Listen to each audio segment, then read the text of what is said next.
Hi, Flick here from the Nerd Soapbox, and today we're at the Stan Lee Los Angeles Comic-Con, and, I've got a special guest. It's Greg Baldwin. Oh, hi, Greg. Hello, Flick. It is good to meet you. Oh, it's good to meet you too, my friend. We will both talk this way. Yes.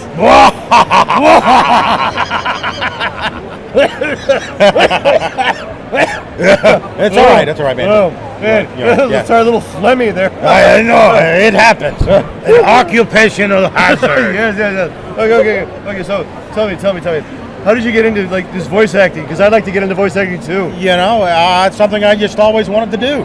Even as a child in Texas, it was my dream to come to LA and be a voice actor. Wow. And what were your favorite cartoons as a kid? I was Mr. Magoo. Oh my God. That's oh my God. You've done it again. You've done it again, my boy. In fact, probably Mr. Magoo's Christmas Carol, which was, I believe, the first animated Christmas special ever. That was one of the things I love that Christmas special.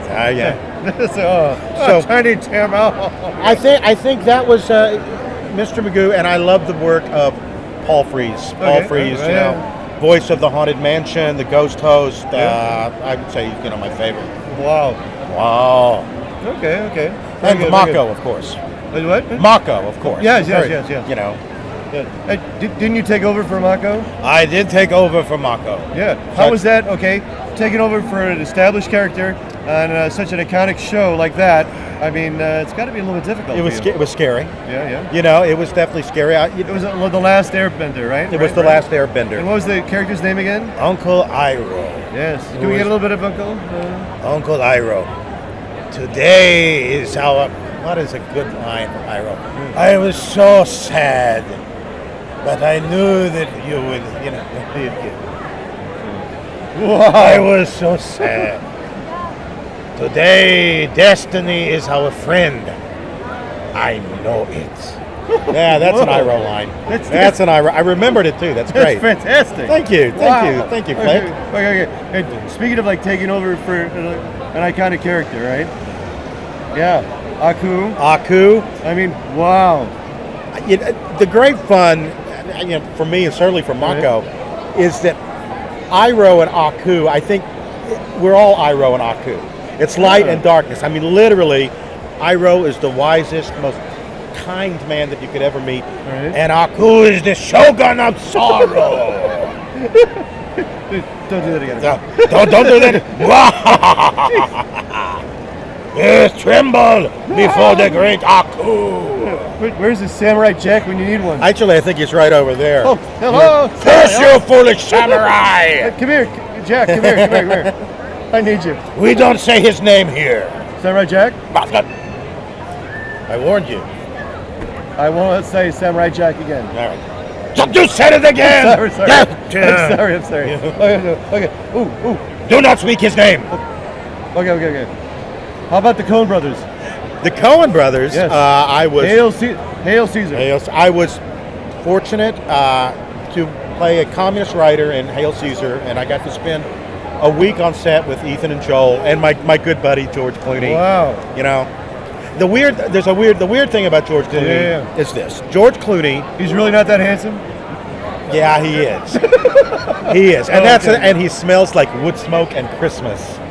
He gave me a hug on the last day. It's like, But what's weird is he is only, I think, about a year younger than I am. Yeah. So what's up with happened? that? I know. George Clooney, Greg Baldwin. I mean, I don't know. Is it genes? I don't know. Because he looks like that, and I look like this. Well, it's only the filters they use. Exactly. Yeah. It's the lighting and the filters. It's all that Hollywood magic. The Hollywood. Yeah. But you know what? He actually is a really nice guy. And watching the Coen Brothers work was amazing.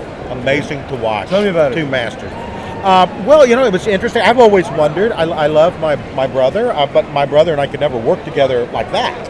I think most people couldn't. And I was interested in watching the dynamic between the two of them. Right. They were literally a finely oiled unit. Yeah. And it was interesting when we were on set. Joel pretty much was calling the things, and he would confer with Ethan. But then when they were in post, it was Ethan who was so that was interesting for me to watch. That. Right. I don't know if that's always how that worked. That's what I observed working for them. Okay. And Joel and Ethan, if you're out there, I'm available. Fantastic. Okay, Bioshock. Fontaine.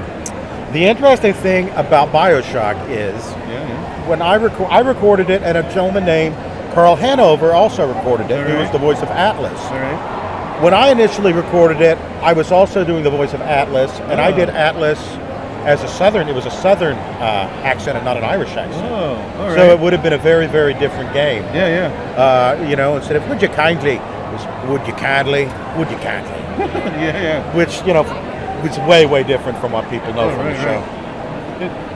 They had such smart storytelling in Bioshock.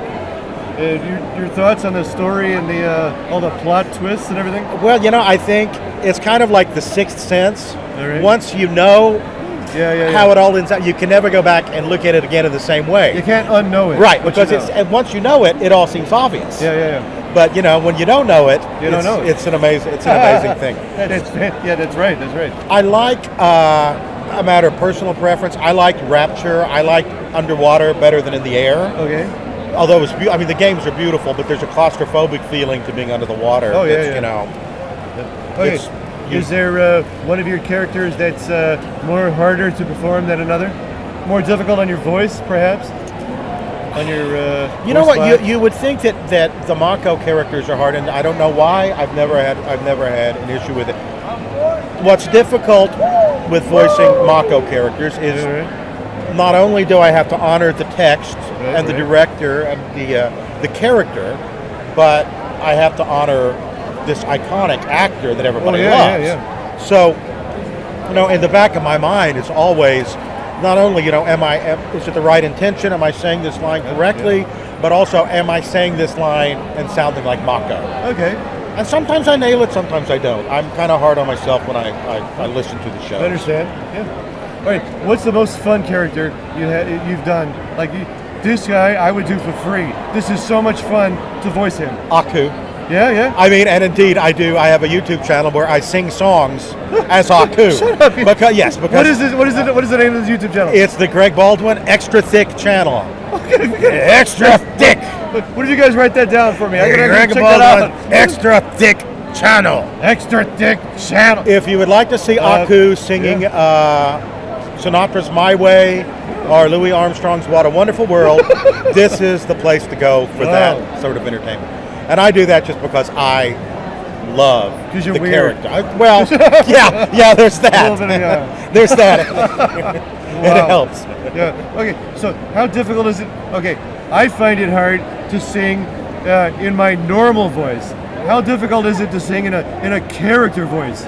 It depends on the character. Aku doesn't so much sing as he just shouts. He shouts a song. But occasionally I'll slip into Frank, I'll slip into... Oh, wow. I did it Aku's way. So, I like that. It's fun. That was funny. Thank you. Hopefully we'll post a Halloween number this week. But I have to think of a Halloween number to do. What's that one? Monster Mash. They did the mash. They did the Monster Mash. Monster Mash. It was a graveyard smash. It caught on in a flash. They did the Monster Mash. What was that going there? What's really frightening is I know even more lyrics to that song. Would you want to hear it? Yeah. Out from the coffin, Drax's voice did ring. Seemed he was troubled by just one thing. He opened the lid and shook his fist and said, "Whatever happened to my Transylvania twist?" Hey, man. Yeah. Baby. Oh, no. Gotta do it again. Blow it up. You gotta blow it up. Boom. Yeah. Oh, man. Greg, thanks for your time. Flick, it has been a pleasure, man. A pleasure. Wow. A pleasure. I hope we work together again soon. We should do a song. What do you want to do? We'll do a song. What do you want to do? What do you want to sing? You tell me. I don't know. We just did Monster Mash. Yeah. The devil went down to Georgia. It's a Halloween. Looking for a soul to steal. Yeah. He was in a bind because he's way behind and he's willing to make a deal. The devil come upon a young man sawing on a fiddle and playing it hot. and the devil jumped up on a hickory stump and said, boy, let me tell you what. Dun, dun, dun. All right. Flick, ladies and gentlemen. We're going to have our own YouTube channel. I think, you know what? Yeah. The Greg Baldwin Flick extra thick YouTube I'm channel. okay with that. All right, because, man. Yeah. All right, let's your people call my people. We'll have my agent will call your agent. Yeah, We'll be in touch, you know. I think, All right, Can I get man. a hug? Yeah. You got it, man. A pleasure. All right. You the man. Yeah. All right. All right. Woo. All right, let's see who we can else find. Let's see who else we can find here at the Stan Lee Los Angeles Comic-Con. Yeah, that was a lot of fun. You did a good job. Well, thank you. Yeah, you were pretty good yourself. Yeah, not bad. I think, you know. By the way, I like this ensemble We here. got some mojo. Yeah, I like this ensemble. You think? The blue and the blue. Well, you know, I had a Ascot? maybe tomorrow I have An ascot? an ascot. Well, doesn't everyone? Yeah. How about his bow tie? I wear it with my smoking jacket. You like my bow tie? I'm loving your bow tie. Yeah, man. it's got I'm little loving fishes on it. Yeah, little fishes. Yeah. And you know, I like the purple really works on it. Thank you. It works. It works. You're a very handsome man yourself. Well, you know, Yeah. that's what I'm told often.